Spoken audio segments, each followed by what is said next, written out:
Hello, and welcome to another episode of For the Love of Sports. My name is Michael Rasile, and this is a show where we get to talk about sports, we get to talk about business, and we get to talk about everything in between. Wherever you're listening, however you're listening, you know exactly what to do. 5-star review. Please say some nice words. Subscribe on YouTube. You guys know exactly what we're trying to do. More importantly, today, my incredible guest, I have Rob Welsh. He is a financial empowerment expert. He's an advisory board member for the Vanguard Holding Group. He's an advisory board member for the Payne Stewart Kids Camp, and he's the co-author of the Winning Playbook. Rob, how you doing today, man? Fantastic, Michael. Good to be here. Pleasure is all mine. I'm very excited. Obviously, I'm actually an ex-finance guy myself, so maybe we can get in some nitty-gritty there where it might be a little bit of fun. But Rob, we're here to talk about sports. We always are. So I got to ask, the question I ask everybody first is, why do you love sports so much? Man, that's a great question. Ever since growing up, been involved in sports. Remember watching, my dad was, before he went in the Marine Corps, he was actually a really good football player. And then, but I remember we used to watch, I was in upstate New York, we used to go watch the Canadians, the Expos. He's a big Giants fan, Yankees fan, and we used to go to the baseball games when we could. But I remember growing up in that environment and, football on TV and just playing in the snow and being involved in track. I used to be a professional bowler at one point. It's not a team sport, unfortunately.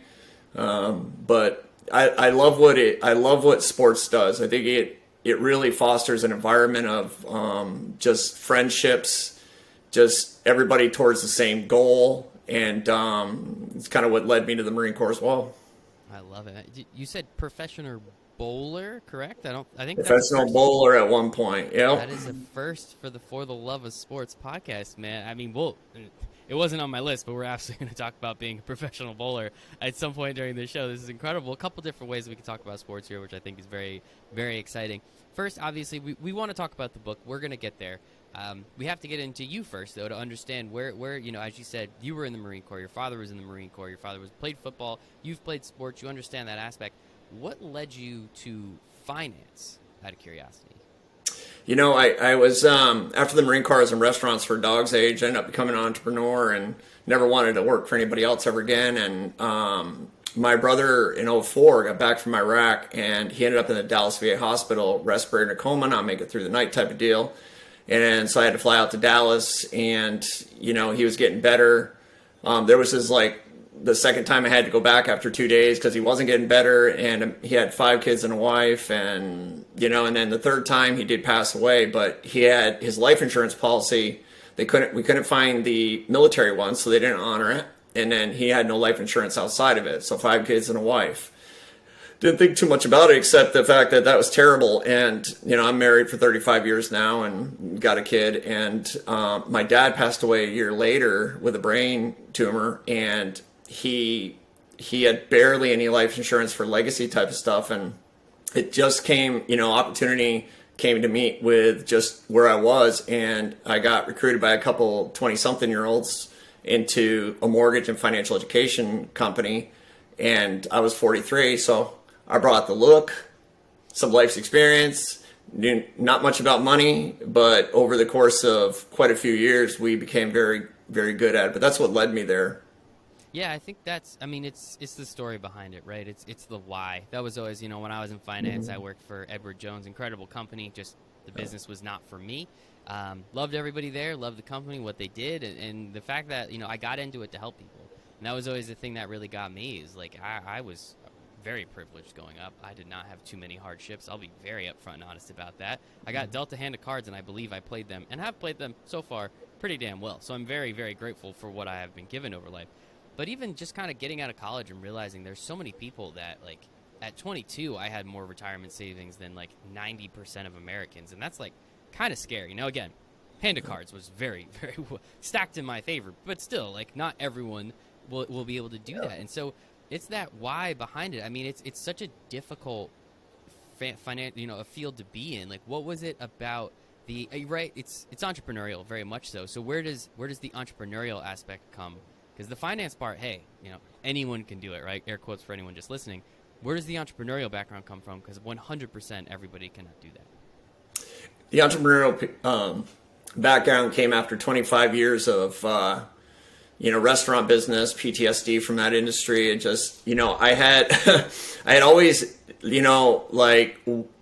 was always looking for other means, right? And I was very disciplined. I had, got in, and then at one point I just made a decision that I'm not going to work for anybody else ever again. And I didn't quite know what it was going to be, but I made that decision and kind of just went out. I had an idea, didn't need to know all the how-tos, but I figured it out, brought the right people with me.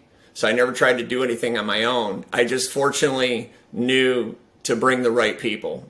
And that whole entrepreneurial thing took off. But there's a feast or famine sometimes, and you have to have a big why. Right? And we'll talk about that probably as well. Yes, it's all about the why, man. If you don't have a why, you're doing it for the money. You're not going to get. I mean, I'm sure there's a couple guys and girls that have, but I think it's the why that really gets everybody to where they're going. Really, just in life in general, I think, which is the important part. So I'm curious. You talk about these 220 somethings. They kind of recruit you. They do recruit you into this business, and there was the financially literacy part. I'm curious, does that come from what you saw with your dad and what you saw with your brother, or is this coming from other places in life where you thought, if just this person understood how compound interest worked, the places they could have been 10 to 15 years down the road? They literally sat with one of them, and he was telling me what they were looking to do. They had the mortgage company, obviously. And in San Jose, if you know anything about real estate, the average refi was like $750,000, right? So it's like, but they also had the financial empowerment division where they were teaching people education on money, and it was it wasn't a very complex presentation, but it was something that I had never seen, and I was like, oh my gosh! I fell in love with the idea because I was a minister on staff at a church at the time, and I love helping people, but teaching people because I didn't know anything about how a mortgage actually worked. But when I found out how the mortgage worked and collaborated in with how financial empowerment worked, I literally took off because I loved the ability to teach people, but I wasn't going to tell people what to do. I was going to empower people by telling them, educating them, and they questioned what they were actually doing. And once people start questioning what they're doing, you're hoping that they can get a little bit closer to the right answer, right? Like, yes, I'm sure you don't want to tell them what to do. I'm sure you could tell them what to do, but everyone's experiences are different, right? Not everyone has the same upbringing. So it's very difficult to say this is how you should do things. I see the way some people I know do things, and it just blows my mind. It's like, hey, man, like if you want help, I'm more than willing to help you. If you ask questions, I'm more than willing to answer, but I'm 100% not telling you what to do. And it sounds like you're going down that route. Like, because what happened is, like, I already know what's going to happen. Like, if I ask you questions about something and you don't know the answers to it, which I probably know you don't, it kind of opens up your mind to question your own belief systems. I can't change those. I can help you to question your thinking. But like the thoughts and the process around a mortgage, right? There's certain process. People think certain things around a mortgage, but the reality is that if you really understand how a mortgage works, you do it differently. Same thing with, 401ks or whatever else is out there. The education with why is life insurance more? What kind is it? All this stuff. Giving people the tools and the questions they should be asking. But what I realized was through our process and through education, it opened up their mind to say, what should I do? And that, at least you're getting one step closer, which I think is the important part. So now I'm curious, right? So you've been in this space a little while now. How many years? 18. 18. So you're able to drive. Most states you can buy cigarettes in this industry. So good for you, man. You've grown up. You obviously know what's going on. When did you and Jonathan, your co-author, when did you guys get together and say, you know what we should do?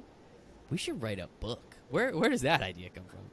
That's it's a different path, right? So when I moved to Dallas 5.5 years ago, a business partner had actually met Jonathan at an NFL alumni that he got a thing too. And everybody, they're just trying to get around the NFL alumni. And he was just, my business partner's smart. He's very successful. And he just, he started talking afterwards. And it was just like, the biggest thing is taxes, right? So he just said, hey, blah, blah. It was just a conversation. They connected. Jonathan's from Dallas. He's from Fort Worth. And he said, hey, you got to meet this guy. So he ended up coming to see me. And I ended up spending some time with him. We ended up pulling all his account. I educated Jonathan in over 3 months. At one point, I said, hey, do you even know how mutual funds work? And he said, no. I said, everything you got's a mutual fund. And he ended up, over the next 3 weeks, he ended up coming back and he had fired his own advisor. And because I said, what's up? And he said, fired my advisor. I said, what'd you do that? And he goes, I know more than him. I said, yeah, okay. So he realized a lot of things through pulling up those accounts, that the 401ks and all of that. And he realized man, I don't have access. I don't have this. And he realized he needed to be empowered to really do stuff. So he wanted to take that step. So over the course of the next year plus, then I got a public, Indigo River reached out and they asked, hey, we don't have a genre like this. We've been following you. And I was like, okay, so let's talk. And so we had a conversation. I said, actually, this is an opportunity here. I think this would be a good co-authored book. I got the real life national champion, 10-year NFL guy, and we could write it in a co-authored type of format. And we got on the phone. He went back to his board and they came back. They loved the idea. That is awesome, man. And I think it's really important for people to understand, right? You're speaking with an NFL player, and he had essentially no idea what was going on with his financial situation. And like, it's so easy for us people. I'm on my couch on Sundays, being like, man, they're so lucky. They make millions of dollars. Oh, this, that, and the third. And then you start to do some very quick math. It's like, well, actually, half of it goes to the government, right? Like, immediately you cross out half of it. So whatever number you see, it's half of it. NFL players, whatever number you see in the contract is probably half of that. And then half of that number is actually maybe even what they're getting, right? And then they have their advisors, and they have this, and they have that. And it's just one of those things where it's so easy to see those big flashy numbers, and that's what everyone wants to think about. But in reality, they really have no idea what's going on. And it's kind of, it's sad. It's right? Like, it is what it is. You should know what's going on with your money. Personally, I know everything that's going on with my money. I know all my subscriptions. I know everything that I have, right? But when, you come from different backgrounds, you're 22 years old. I was pretty stupid at 22. I don't know, Rob, were you kind of dumb at 22? Like, it's just one of those things. And when you see something like that, how do you even approach that conversation? I know obviously you empowered him and you educated him, but that's got to be just like a weird spot to be in, right?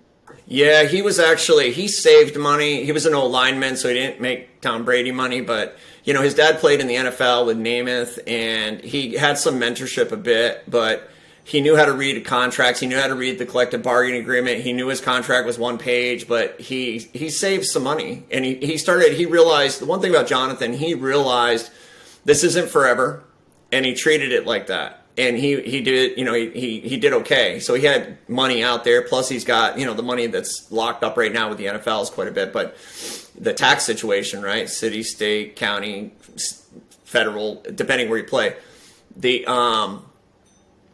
So I lost track of thought there. What was it was just we were just kind of riffing, going back and forth a little bit. And I think it's really important for people to understand that, like, athletes, they have so many things going on, right? Like, your job is to make sure your body is in full peak condition so you can go out there and get hit by a truck every Sunday, right? And it's when you say it like that, it's kind of sad, but at the same time, hey, I love football and so do you.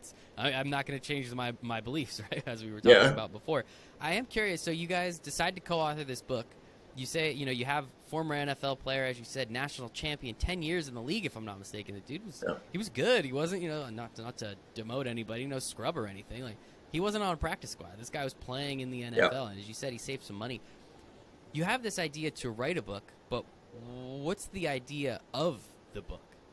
Originally, it was we had this major thing about empowerment, and it's really to take back the veil and secrecy of money and an agent and life, and to reveal kind of like this isn't complicated. We had 142 pages to simplify a 700-page topic that typically people write. The aspect of the book itself and being able to have the first half was geared towards future athletes, and the second half was geared towards current. But what we did is we realized that this really information isn't just for athletes. This is really for anybody. And you look at chapter 1. What's the first thing you want to be able to give the information to a youth in school maybe? What's a W-2? How to budget. Here's this. How do you pick an agent? But it's the questions you should be asking to figure those things out. But the second half was geared towards like financial strategy. How does money work? And the book is non-biased towards any particular way to go. It really is unveiling, here's the questions you should be asking about this, because most people don't know what to ask. How do you pick an agent? Chris Cabot with Lee Steinberg's organization, I kind of knew him a little bit, so he was able to do a little interview on there, right, which was nice. But the book was geared originally towards future and current. And the title of it, when we originally were doing this before Simon and Schuster came in, was it had top secret and it said Winning Playbook, what they don't want future and current athletes to know.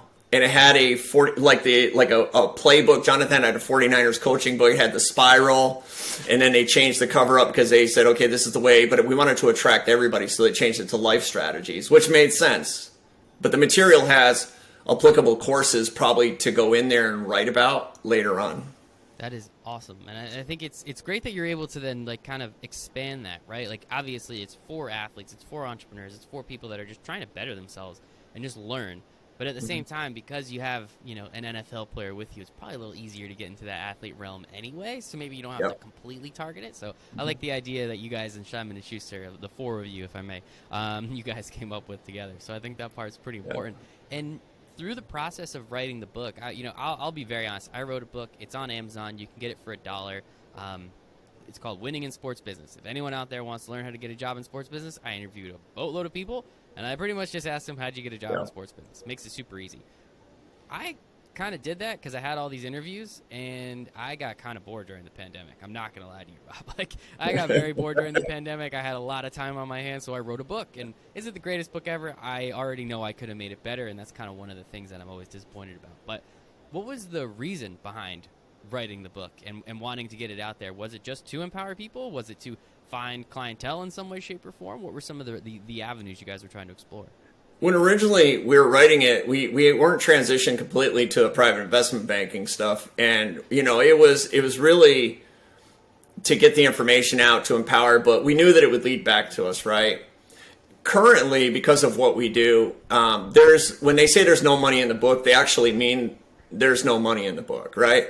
I'm not trying to get on the speaking circuit, you know, it's not, but what happens is this is more of a passion play now to get it into the schools, to get the recognition of it. But also too is what it does is if you look at NIL right now, right? The biggest thing with NIL is like, you know, how are you receiving the money? Number one, right? Is there tax protection on it? The book talks about strategy, right?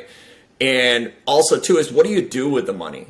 And the book addresses that. The reality is that with programs that we created for people that don't have 100 million for the institutional world, we created programs for those that as little as 30,000 to be able to do something and put them in a position to joint venture with what we do as a trust and to be able to put them in a position, you know, 3% a month, 4, 6, whatever it is, guaranteed on payments. And it's a game changer. So, you know, with what we do, we launched a initiative where we started with football. You get 18 paychecks, professional football. We get checks in the entire offseason. Be part of our portfolio. And also, if you've been out 24 consecutive months, or you're going to be out 24 consecutive months, then you can get access to your retirement funds. So there's all this stuff that we're doing to really position people to win. Our main thing, you know, I'm 60, and in our partners, we're all like-minded. We didn't come from money, but we all want to do what's right. And you look at the athletic world, the lack of education on, you know, people are trying to keep people where they are for a reason, right? There's just no education on money in particular, or thinking about sports as a business. Bethel Johnson's a business partner. He's a A&M guy. You know, he's on the wall of fame for the Patriots, the 2 rings as well. And he said, had he focused on and had a goal of being in the Hall of Fame, he would have been there. But he said that would have made it enjoyable playing in the NFL is if he treated it like a business. So the book kind of addresses that as well. That sounds like a pretty awesome story. I told one of our, because we went out to Deion Sanders' camp, and Power Hands and Vanguard, we sponsored one of those that day. And I was telling Danielle from Power Hands, I said, man, talk to Deion. I will donate books to his entire team, because the reality is what that will do for those kids is absolutely amazing. Deion has done some really cool things down at Jackson State, if I'm not mistaken. He's Yes. done some really, really cool things, some out-of-the-box ideas, and that's something right there. Like, being able to get somebody in that can just at least teach you about the bare minimum. Like, and I'm again not to say you guys are teaching the bare minimum. You're obviously teaching more than that. But even just to get that information, have someone come in for a day, talk here, have these books. Whether you read them or not, that's kind of on you at that point. But at least you have the idea and you have the understanding, if you're trying to learn, I know he did one really interesting thing where he brought in a woman. I can't remember her name or what she did, but she pretty much explained to all the players, like, hey, like, this is what you look for when people are just trying to get you because they know you're an athlete. Like, women or men or whomever are just trying to find you and just trying to spend time with you because you're an athlete. I know he had someone come in to talk about that, and it's like really cool that, I mean, he's a former player, he's a former athlete, he's obviously was at the top of his game, one of the greatest to ever do it. So kind of seeing that, it kind of gives you a little bit of hope, right? It kind of gives you hope that there are people out there that care. Well, that's the key, right? You find the runs with the right values, and Dion is absolutely, think about it, he played that double sport professionally the same day as well, and that dude is a stud champion, but you know, he's just a good person overall, right? When you find people like that want to make a difference, and you're able to support something that they're trying to do, and you're not really necessarily trying to get anything back out of it. It's a giver's gain type of deal, and it's all about relationship in that aspect. And we have multiple stories of those types of relationships that we have around us. And so, as you were saying, that now this is more of kind of a passion play, and you're really just trying to get this in as many athletes' hands as possible. Or people. Or people. Or yeah, just people, yeah. Yep, great point. I apologize. So you've gone and you've donated books places. Have you gone, as you said, you don't want to get on the speaker circuit, but I don't know, Rob, you're pretty darn good at it. So, like, have you been going places? Like, what are you doing to try and get as many books? Because it's very easy to say, well, Rob, why don't you just give the book away for free, right? But it's not quite how it works. So I'm curious. It doesn't work that way. You have to pay for it someplace, right? Exactly. So Jonathan's been doing a lot of the stuff that Merrill Moss Media sets up, and then also too is he's got an engagement now at Carter High School where he went to school, probably about 300 kids there. And he's going to do kind of educational thing. We've done co events together. We've done a bunch of podcasts, done a bunch of stuff, and what I realized in the in-person events now when we're together, there's a good dynamic there, but also too is I love talking about personal development. I love talking about, a mindset, winning mindset, and really how do you, manifestation and like abundance mindset. And because I started making money after I stopped thinking about the money, and I started placing value in others, and I started looking for where I could serve others, and it's taking my eyes off myself and placing them on others, right? The minute that, and here's the thing, and once whatever you focus on, your dominant thought is you're going to head towards it, right? And I think prior to the financial world, as an entrepreneur and losing everything at one point, when we thought the promised land was there, right? Me and the wife, and then losing everything and then having to go back, always finding a way, and then being in personal development with a mentor for 5 years. That 5 years of being broke, struggling, but make it, get it done, focused on solution, not problem, 2 months behind in rent, right? Fighting over $5 with the wife, not a happy situation. And then, but focusing on what you're looking for. And then when I came into the financial world, I netted over $250,000 the first year, but it wasn't because I entered the financial world. It's because of all the stuff I had learned in the past, human nature, all of that. Teaching people that's probably one of the most important things to be able to, is really to invest in yourself, because you'll never earn your self-esteem, number one. But also, too, is whatever you focus on, you're going to get more of. But serving other people and that giver's gain and not chasing money, right? I mean, there's a lot of key in surrounding yourself with the right people and protecting the relationships. The church that I'm at right now, I gave the pastor a book, and I said, how many books do you want for the congregation? I'll just donate them. And then he came back, give me 100, I'll give one to each family. And it's going to bless the families. It's an amazing thing. Who has to buy them? I have to buy them, right? So I got to buy them, just like everybody else, and donate those books. But I feel that that's important. I'm sure you'll get a lot more back than absolutely. That's where it's all at. Exactly. That's what we're trying to do, man. We're only on Earth once. You might as well have a good time while you're doing it. And whoever is like, oh, no, I feel too great when I give stuff to people and I feel good. Like, no one does that, right? It's always fun to be of service to others. Like, I'm 100% of that exact same mindset. Controlling your thoughts, being abundant mindset. I love all that stuff. I practice all of it. So we are absolutely speaking the same language here, Rob. I think that's important. And the same thing, like, as I said, like, I don't care about the book. If anyone wants it, send me a message. That's the one thing I would go speak with college classes to talk about my book and be like, hey, like, this is the things I learned. the way I would get the teacher to let me come in and talk to me, like I'll literally give a free copy to everybody. I'll just send you the PDF and you guys can do whatever you want with it from there. And you know, so that was always something I tried to do is I'll get like I have the PDF version. I could just give you that for free. Now, whatever psycho just reads a PDF of an entire book, teach his own. I also have the Kindle version, so I prefer if you read that. But teach his own, right? Like, and we're just here to give and to try and help, and that's what this show is. I have a blast learning from you, right? And then hopefully all the people that are out there are learning a little bit. Maybe they go check out your book. So. Yeah, and and obviously too is want people to buy the book. I mean, we sold a tremendous amount, outsold the hard copies of our first week on the print run, and then couldn't find them anywhere. I mean, Barnes and Noble and everything, which was awesome. And then people lag on putting the reviews up, but we're up to 15 now, and they're all really good reviews. And the reality is that getting the book out there, getting it in, to empower people. And my wife's from Okinawa, Japan, and we sent Amazon sent 30 books over there for us and everything like that. But, they got people now that want to buy those books, right? And it's catching fire. I love it, man. Well, kudos and congratulations to you and your co-author, obviously. One more time, The Winning Playbook. Make sure you go out and check it. I think it's awesome, man. I think, helping, the initial...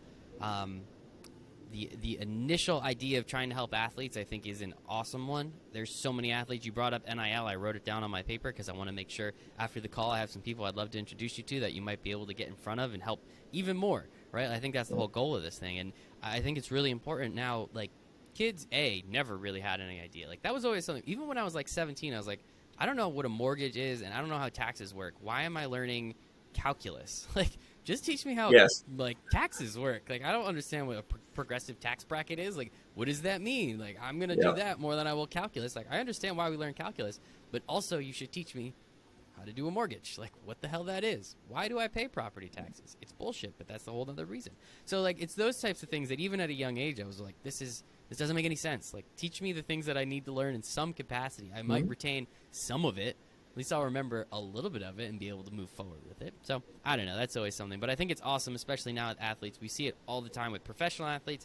At least they're making millions and millions and millions of dollars in some situations, right? Not all athletes. As you said, not all. Your co-athlete, your co-author was an offensive lineman.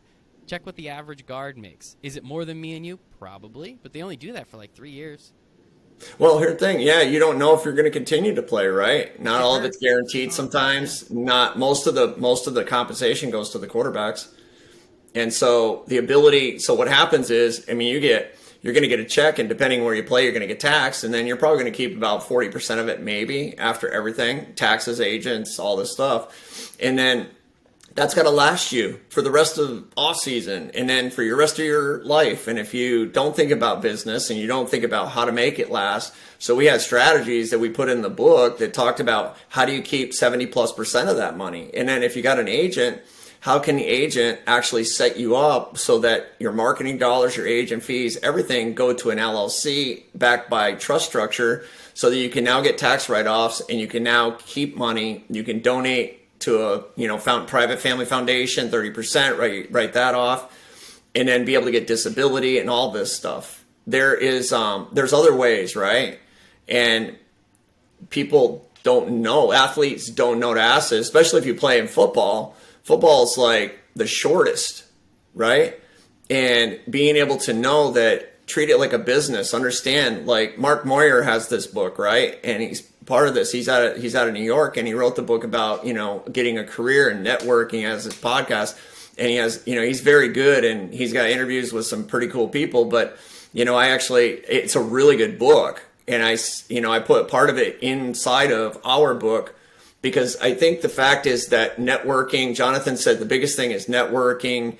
And he said the agents, it's a parasitic community after your last game. And I said, how do you pick an agent? And that's why that chapter is in chapter 5 on how to pick an agent, because it tells you the questions you need to ask to figure out what type of agent you should be picking. And agents, if they don't have money, that's another thing. And I talked to Lee Steinberg about that. And it's one of the things, like if you got an agent that's new and they don't have relationships, and then you got an undrafted free agent, they got to make calls. And that's when the work begins. But if they don't have those relationships and you can't pay for their training camp, you should be partnering with somebody, even if it's 50-50. It's a very weird world out there, especially as you said in football, because yeah, it's a so much. I mean, think of it from a fan perspective. Like, well, we all love fantasy football, right? It's what have you done for me lately? Very easy to just kind of say, okay, on to the next one, right? And it's unfortunate. Yep. And agents, hey, they have to make their money, so they're going to go wherever they believe they're going to be able to make the most money potentially in most situations. So it's definitely something that you really have to pay attention to if you are an athlete. And shout out Mark, cool dude. I've known Mark for a little while now, so that's pretty cool. I did not realize that you put part of his book in yours. I think that's pretty awesome.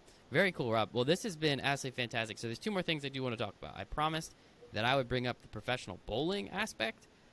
You got to tell me a little bit about it. What exactly is a professional bowl? You got paid money to bowl? Is that your line? You have to win. Yeah, you have to win to get paid, right? Okay. Yeah, but I started when I think my dad took me someplace. I started bowling at 12, fell in love with it. And then, you bowl in teams, you get to leagues, and then I went in the Marine Corps. And I'm in Okinawa, and Camp Schwab actually had a bowling center, and I had some time. I went there, and the guy who was at the center, he said, because I was pretty good, he said, you should go pro. And I was like, oh, okay. I was like, all right. So I just, and then after I got out and I ended up in restaurants and and then at one point I started pursuing it. But back then there were qualifications. You had to be an average for 2 years, this, blah, blah, blah. And I was working towards that. And I had finally got a coach when I moved to California and somebody who, could see from behind per se, right? And show me. I got halfway decent. Never got on the tour. Did the regionals. Made a little bit of money. Not a lot of money. Spent a lot of time. Had a lot of equipment. And then at one point, but you know what it was? It was I had camaraderie, but I also enjoyed the spirit of competition. I always enjoyed see if I could be better. Talk about frustrating. You're in a thing. You got your name on the back of the jersey in a tournament. And there's, hundreds of people behind you, right? And then if you don't bowl a good game, it's just not a good feeling, right? I mean, it's like, oh, man. But then, turn around, you have to snap back. It's all a mental thing. I wish I had the mental, emotional strength that I have today that I did back then. And, but, it's a learning thing. It's, so bowling was something that was a good experience, but after a while it steals from your family, right? And so I decided at one point put my family first, and I should have done that a lot sooner. But the moment I did that, my wife still has anxiety about that at that time, right? She said, just put everything out there. I'm donating all my stuff, because I ended up realizing there was a realization moment for myself at one point, coming back from LA on this event, and I came back and I had this desire. Okay, I'm dropping it. It's like an addiction, and seriously, like 100 hours, like on top of 100 hours. And so I came back and I had probably a bunch of shoes sponsored, Dexter. I had custom. I had probably 20 plus bowling ball equipment, all this stuff. And I said, she was happy to have somebody come pick it up. And from that moment on, it was, I built great relationships. With my son, who's 26 now, he works for me, and my wife is extremely happy I'm not bowling anymore. But I could tell you, one of the best experiences. But I honestly would have liked to have been in it today, because it's a team type of environment as well. I personally hate bowling, mostly because I think I'm really bad at it. But it's awesome that you took bowling, and I mean, it sounds like you're a literal professional athlete in the sport of bowling. Now, that maybe why you only made some money and not a lot of money. I offered stock. I had a stock offering on myself. I sent out a newsletter. I went around and I learned awesome. I learned it from one of the guys who was on tour, and I went around and I created an offering letter and offered shares in Rob. And it was pretty cool. When you donated all your equipment away, did you have to pay? Did the stock go to zero? How exactly did that work? It was pretty much nothing. Yeah. So that's pretty awesome. At least you got creative on how to stay up there, man. I like that. Yeah. It's obviously, again, going back to that entrepreneurial mindset. You'll literally do anything you have to do to get to where you want. And you brought up something a couple times there that saying like, hey, like, I wish I knew now what I knew then, right? That whole thing, or I might have mixed that up. But you talk to any athlete, like they're 25, right? Like I remember when I was 25. I'm 30 now. I turned 31 in a couple days. I remember when I was 25, I was dumb. Yeah, I remember when I was 27, I was still kind of dumb. That was only 3 years ago, right? And you're giving all these kids all this immense amount of money. And now, like, if you could have that emotional stability, that, you know, mental awareness that you have now, when you were 27, you would probably have been, you know, the greatest bowler of all time, right? But unfortunately, that's just not how it works. So it's cool that you guys are able to take the lessons and experiences that you had, you being the athlete here, Rob. Let you being the. I hope you have some bowling stories in that book, but really being able to put them on display and be like, hey, this is what we do. This is why we do it. These are the things that we learned through us. We paid the dummy tax, right? We did the stupid stuff. So you don't have to. Are you going to take everything in this book 100%? No. That's if it was that easy, Rob, we would all do it, right? But there's enough information in there that many athletes can take advantage of what you and Jonathan have done and be able to push themselves forward. So I think that's funny story. Awesome. Yeah, funny story. I was riding with Jonathan. I think we were going to, you know, visit family or whatever. I'm in his truck, and we kind of knew each other a little bit now. And I said, so we're talking. I said, yeah, I used to be a pro bowler. And he looks at me and he goes, you know, you think of football, right? And I was like, no, pro bowler. And he goes, oh, use that. You can use that, right? So.